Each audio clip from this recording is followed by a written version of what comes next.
Okay. Hi. Uh, I hope everyone is doing well.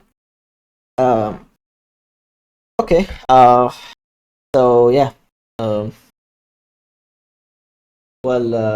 This is me again, and that is I will call it part three for the spoofing, and if you want to play video games like Windows games that have anti-cheat and they don't have any support on Linux, then this will be the best. I will offer you a solution which will make you able to play games on Linux that are not uh, that are not possible to play these games on Linux using Wine or Proton. Uh, Apologies for the delay upload. I had some things going on in my life, and even if you noticed, my system has changed a little bit. My main GPU, which is the RX 7900 XT AMD flagship, uh, is replaced by uh, an Intel Arc A750. But still, even though that I'm using this GPU, has the same level of recording, which I'm using. Like the previous videos, I used AV1 encoder. I'm still using AV Quick Sync AV1 encoder actually, which is better than arguably, and it is for discussion definitely. But in my opinion, it is the best. It is one of the best AV1 encoders in the market. I mean, there are not many, but this one is the cheapest and it is the most reliable on Linux because, far as I know, AMD now it's difficult to have the proprietary encoder for AMD in OBS, and for Nvidia they said that they will push the real NVENC encoders to Nvidia and the upcoming OBS versions. And we had the quick sync, I believe, in the 30 OBS 30 was introduced and really made Fusion bucked for this GPU as a recording GPU.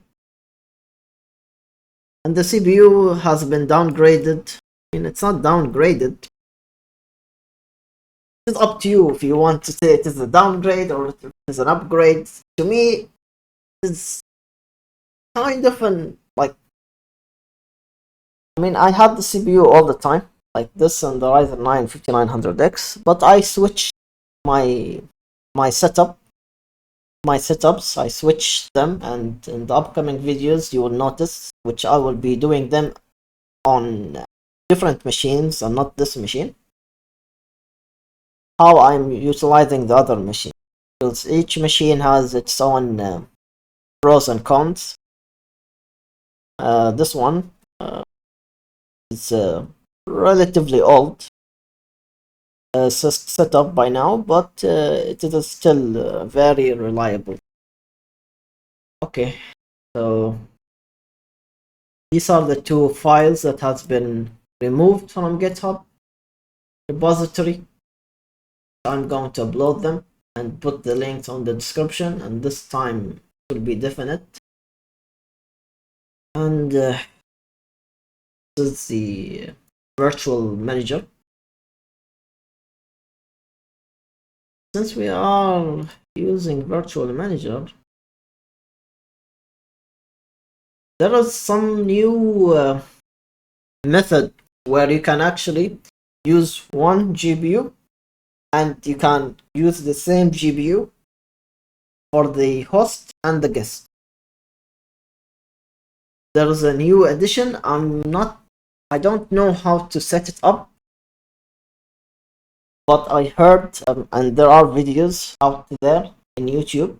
I will put the video of that YouTuber in the description where he was, but that is exclusively for Linux.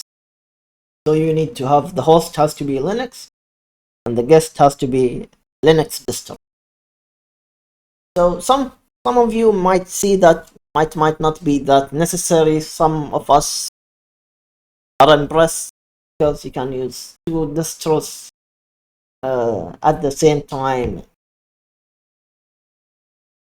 So it is, I mean, in this system you can still do that, but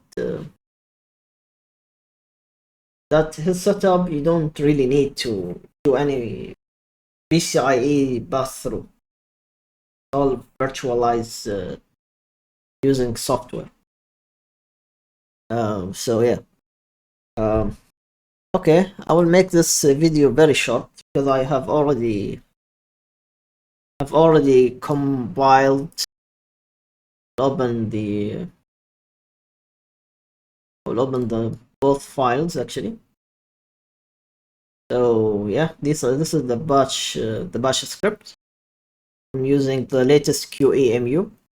I'm using the latest table ADK2. Okay,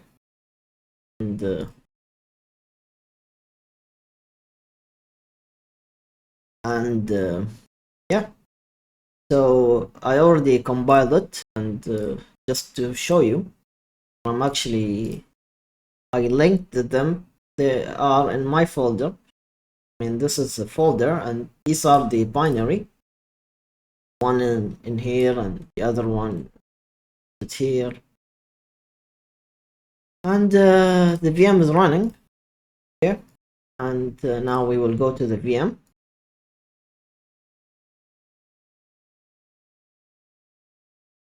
Okay, so this is the VM. The new, it's the fresh install. I was testing it, and seems like you need to have Hyper-V enabled, but with the XML that I'm using, I'm not seeing any, what do you call this? I'm not seeing any performance degradation. Okay, and also for the looking glass, there is something. I'm using the bleeding edge looking glass, and shout out to the looking glass developers, even though that I do not really the main developer is not very nice guy. That's all I'm gonna say. And yeah, so you see, before I was able to use NVFPS, so I think that's what they call it. But then somehow I cannot use it anymore. Okay, for some reason, and then I focused on other things, and to make the long story short, use the looking glass, the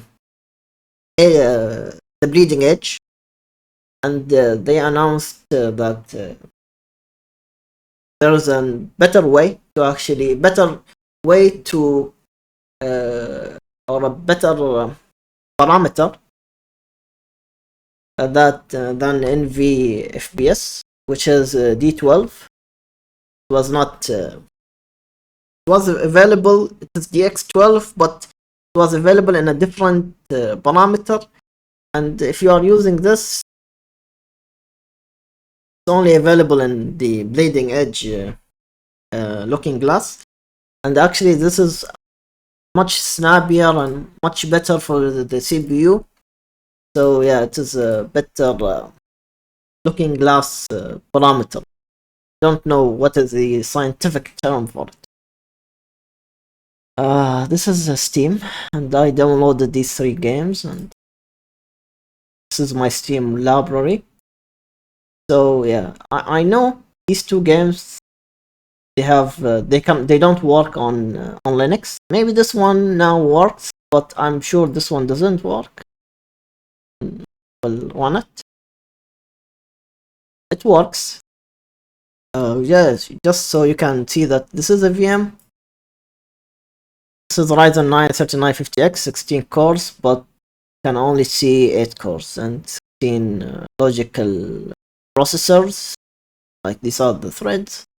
So this is definitely a VM because the Ryzen 9 is it is a 16 cores, but you can only see here 6 cores because 8 cores because I only passed 2 CCDs. Okay, this is the game.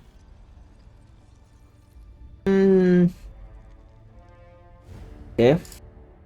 Actually, I don't want to turn it on now, but you know, like you can indeed enable G-Sync here, and me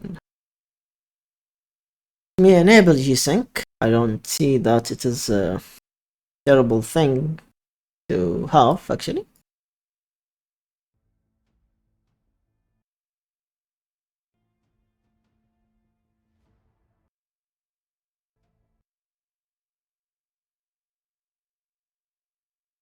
Yeah, I forgot to run FrameX. FrameX will give you an insight how what is the FPS, and it will give you like some sort of proof of concept of how this is working. Let me just exit so FrameX will work, and I did enable G-Sync, so to me it's a very smooth experience, even though the FPS, well, you see the FPS, sometimes it is high, sometimes it is low. It is actually very much subjective to the case, and well, it depends on how you want your gaming experience to be. To me, that is, even though that I'm using a third generation Ryzen CPU, I see that it is pretty much optimized and is giving the good performance. And yeah.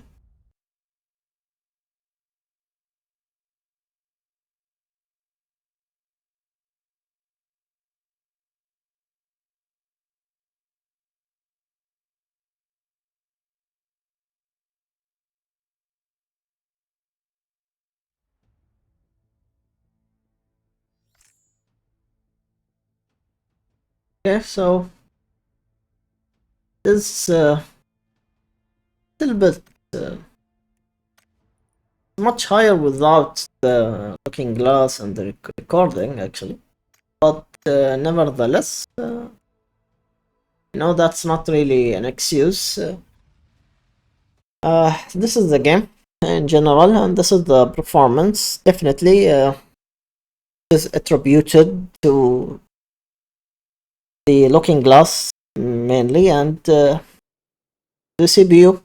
I will not. You can see that this is 165, 153, pretty decent. Not gonna lie, but definitely it is, can be better. Can get better, but I mean, for me, uh, I mean, I'm an X5, I'm an AM4 platform, and honestly speaking, the the options for the AM4 platform, AM4 platform, they are not limited actually, but uh, I mean, since I have the Ryzen 9 3950X, and previously I was using the Ryzen 9 5900X, which I am still using, but in a different machine. Uh,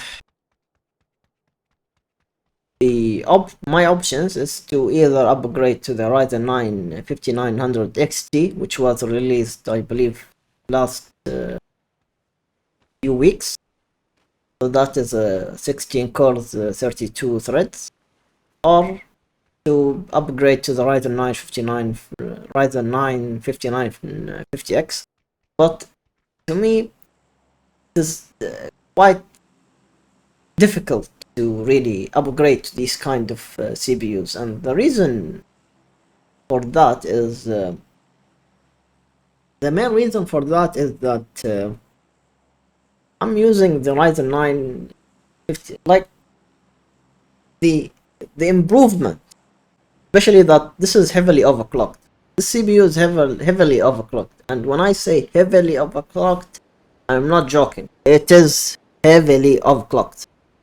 Like this system, I'm manually overclocking. So since it is 4 CCDs, I have overclocked all the 4 CCDs, which gives the best performance.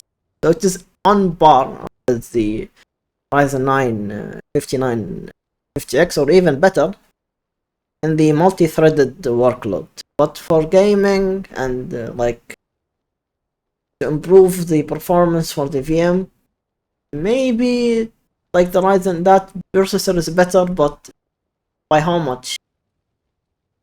That's the main question. It is better by how much?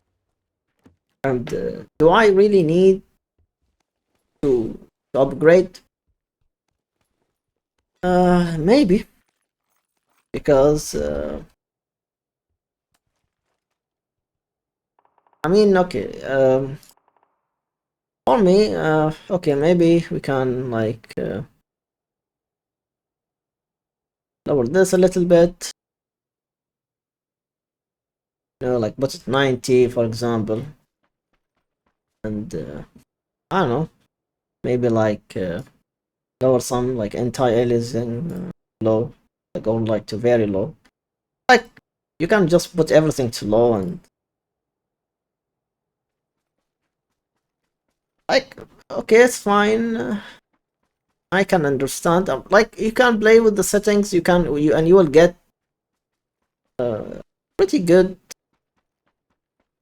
pretty good FPS. And this is 1440p, so if you are playing 1080, you might get higher FPS. To me, that is acceptable.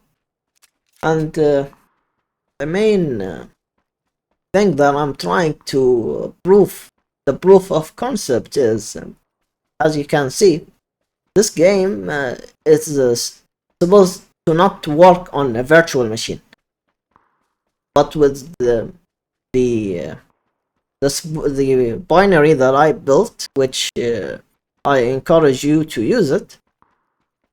You can definitely play this game, and at a really decent, very playable levels, and that's all on Linux. You can use your Linux system and like play this game on Linux. You can stream it while even though that you are streaming it.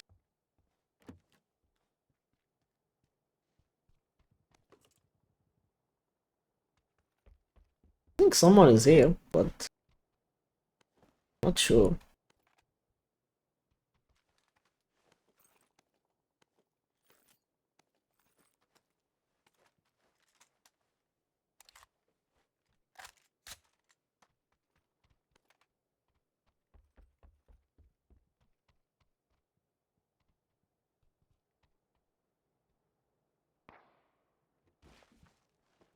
Yeah, I think someone is nearby.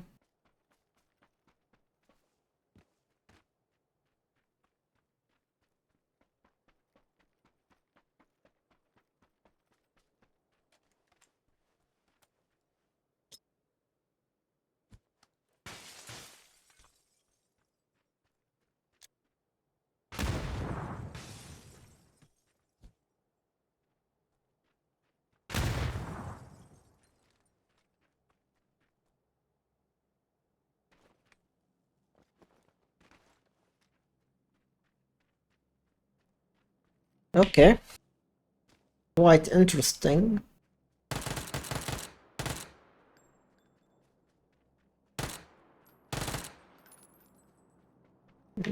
They might have left.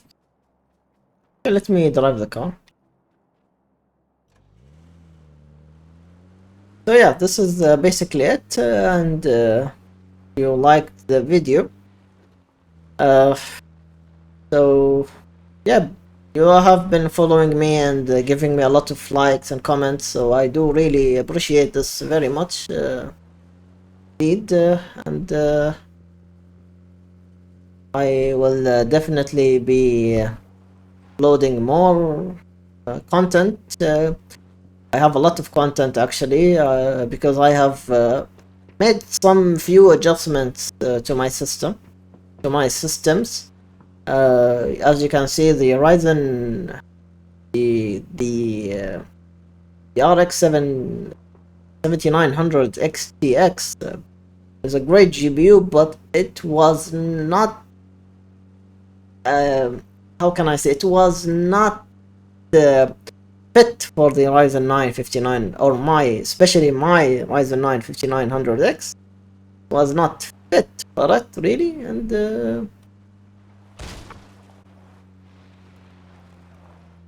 yeah, so it was not really fit for it, and I had I bought last year, like mid of the last year, I bought a Ryzen 9 Ryzen 7 7800X 3D.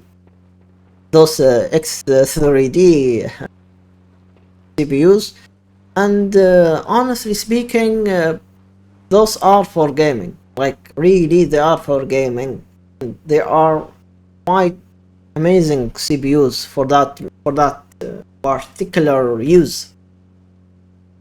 So I had to bear it with that GPU, because that is the best GPU that I have, the best gaming GPU that I have, and I did it somehow, and I had to do some like switching up of the components, because I also had I have a Ryzen RX 800 XT, which is a decent GPU as well, because actually this CPU that I'm using right now, it was in this existing machine, but then I moved it to a small form factor. That small form factor didn't work for some reason. Something happened to it. Oh, I have a car and I cannot run this. And yeah, so I mean, this is insane. Like, if I cannot run it and I have the car, so definitely someone without a car will not be able to run it. Yeah, so this CPU, the Ryzen 9 3950X, was in a small form factor. It was even underclocked a little bit, and then I had to move it from that small form factor to this, and I moved the other CPU to the small form factor, which is more suitable with the RX 6800 XT. So when I did that, I had like how do you call it? Yeah, so when I did that,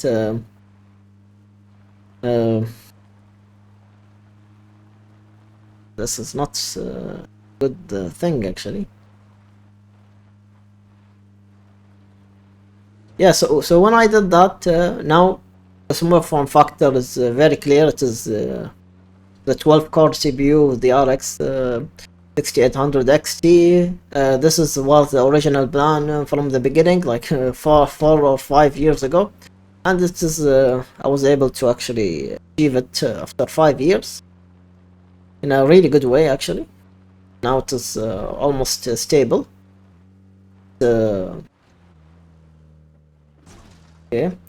Okay, now maybe like the internet is not working and something is happening. Actually, oh, okay. Oh, that's not good. That's not really good. That is insane. Don't think I can do it. This is insane, really. If you don't have a car, you can never. You can never escape this. Wow, why it is? Let me get out and bandage myself for a bit because that is quite insane. So yeah, even I built a server. I will show it to you all like in the upcoming videos. Thank you for watching the video. Subscribe to my channel, please, and yeah, subscribe to my channel and thanks. Please ask me questions if you want to do other content. Also, let me know, and you have a good day.